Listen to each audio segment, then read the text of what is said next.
I'm going to do a mini walkabout in an area of the grove that we don't normally include on videos.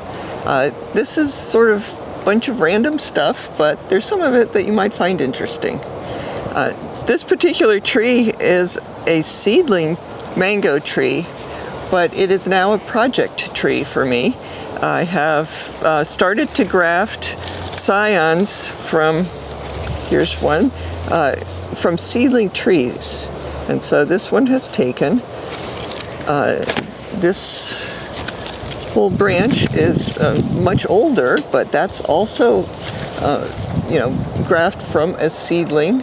So eventually I'll get fruit, and then I can evaluate which of the fruit is best, and then if it's superior, start propagating it. But this way I don't have to devote the entire tree to one particular variety. Then we have, this is cabeza, and there's a whole bunch of other trees in here. There used to be a huge Hayden tree, and we cut that way back. Some of it is top worked, but it also, when we cut it back, gave us a lot more area to put other trees, because of course they're not in the shade. So we have just a bunch of mango trees, and some of them have started fruiting and some of them haven't. I thought it'd be sort of fun to have a mango tree here, so I just put a bunch of seeds down, and then I was going to graft onto them, but I haven't started grafting yet. So this is just, basically rootstock that's waiting for grafts. And this is rootstock that I grafted on. I put Karen Michelle on these, so hopefully next year we will have some fruit from this. This is a sort of a tough area for plants, though, because it's on top of the hill. I mean, basically we are, maybe a 1.5 feet below the very top of the hill, and this area just doesn't get a chance to retain the moisture. A lot of the water just runs down the hill. So it's definitely a survival of the fittest area. And, these trees, I use the strategy of put seeds down and see what survives. And, good thing they survived. And hopefully they will produce like this next season. This was a royal palm. And I like royal palms a lot. And unfortunately this one was in the wrong place, just really too close to the house. Those fronds are massive when trees get really large, and so I basically couldn't use the ground underneath it at all. Instead of cutting it all the way to the bottom, we left some here, left some trunk so that I could put dragon fruit around and some climbing orchids and some other things. Haven't gotten around to tying up all of the dragon fruit yet, but I think it'll work out. Here's like some remnants of the trunk. But here is unfortunate evidence of how dry it was this last summer.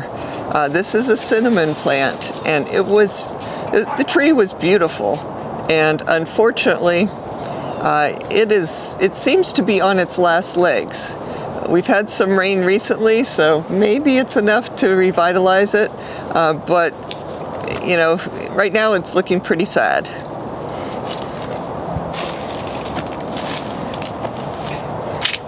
And this is a Valencia Pride tree.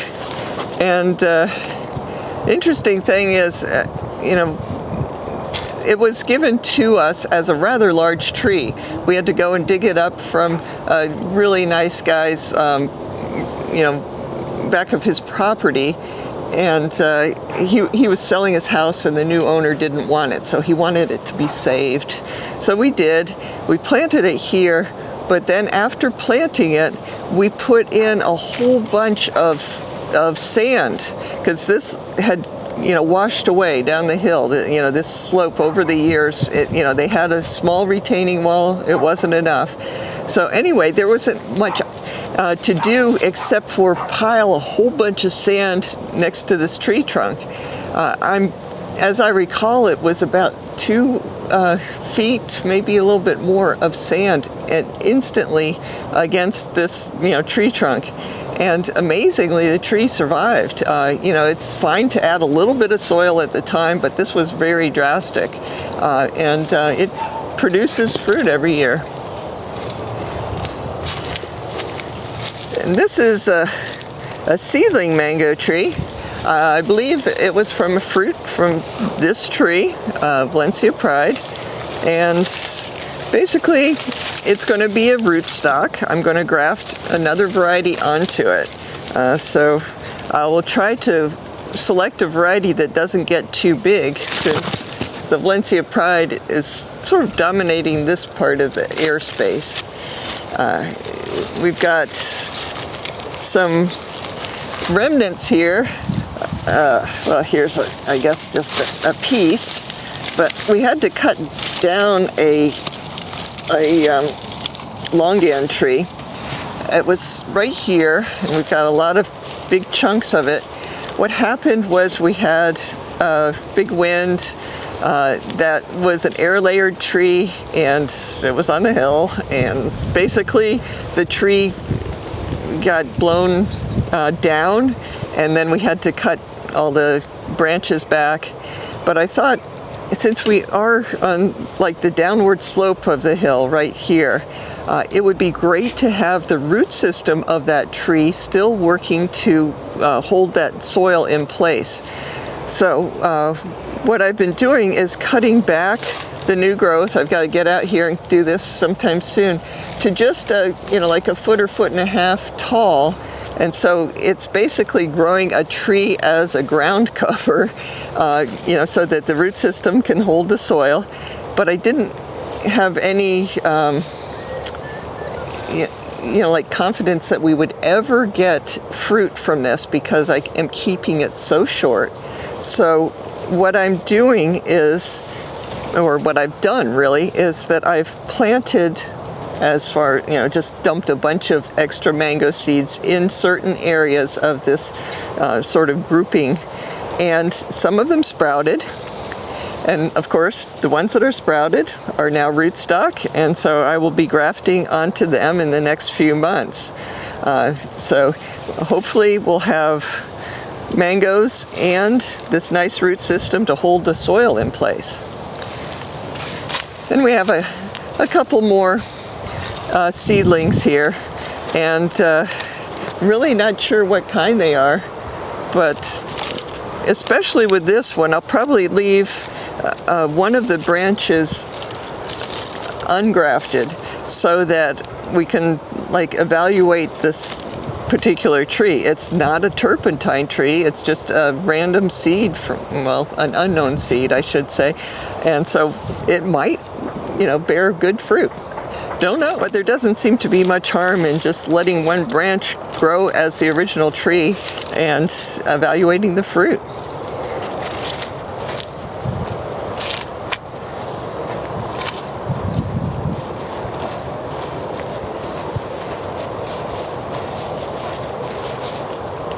So here is our black sapote, one of our black sapote trees. This one happens to have a long season. So we've got fruit that's fairly small, and every once in a while we find a full-size fruit. Most of this fruit is not ready yet, but it's a beautiful tree, and of course I like the fruit a lot. Right next to it is another case of putting a bunch of seeds in a space and just letting it be, see what happens.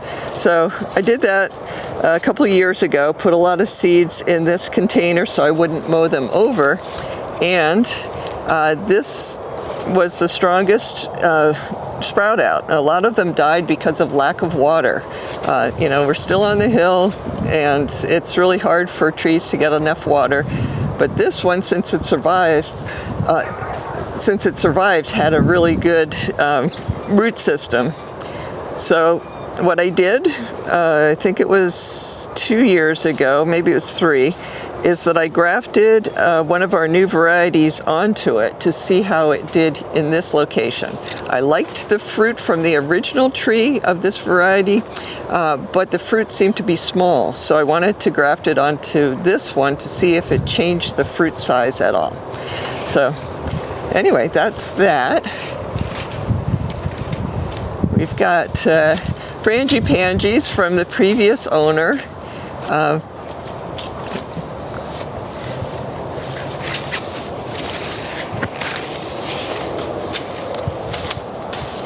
So I always think of frangipanges as being fairly small, but we got some pretty massive branches on this. You know, we keep cutting it back because of hurricanes, and just it's easier to enjoy the flowers when they're closer to the ground.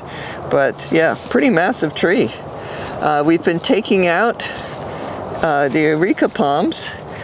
So how we do that is basically cut off all of the top parts, and then eventually you can just take it out with basically a pitchfork.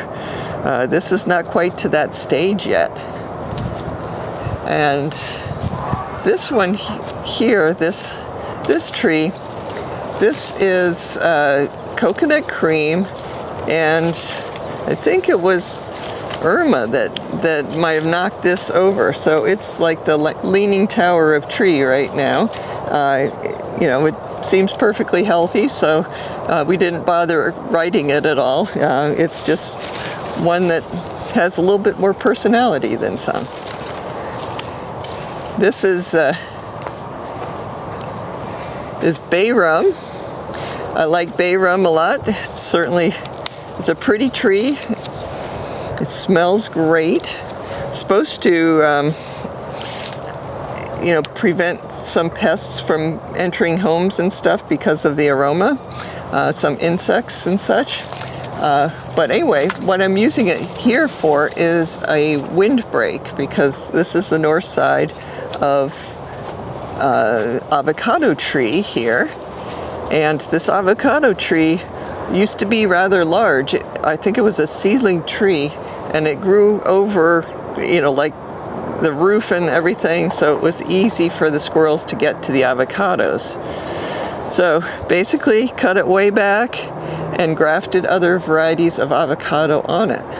So that is the last thing in this area, and it's a fun project tree, only avocados instead of mangoes this time.